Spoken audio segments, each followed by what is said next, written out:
Hello, welcome. Today we'll be preparing delicious dry fried goat meat, which we commonly know in Kenya as Mbuzi dry fry.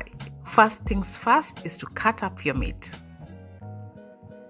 Next thing, I washed up the meat and put it in my sufuria, and I did not add any more water, and I added about 3 cloves of garlic together with a piece of ginger minced, followed by 3/4 teaspoon of black pepper, teaspoon of coriander powder,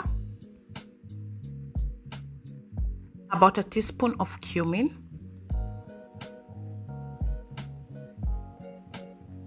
and a teaspoon of paprika,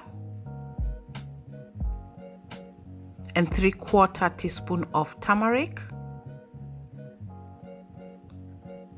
some salt to season it with, and just mixed everything together.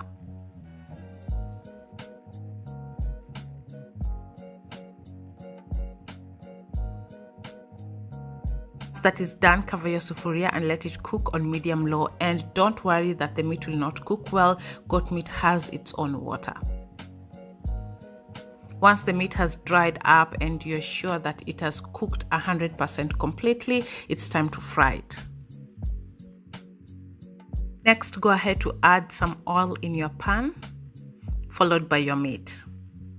And the reason why I prefer to cook my meat first with all those seasonings and spices is for it to soak it all those goodness and flavors. By the time you're frying it, the meat is so flavorful. And this is how you want your meat to look like. This is ready. You can even serve it as it is. But I prefer to add some veggies there. So I'm going to add some onions.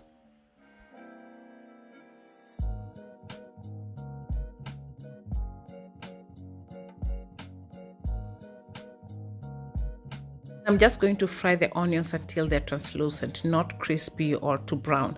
And then I decided to add in some green bell peppers. You can go ahead to add in colored bell peppers, that is the red, the yellow, and you can even add any other veggies that you prefer.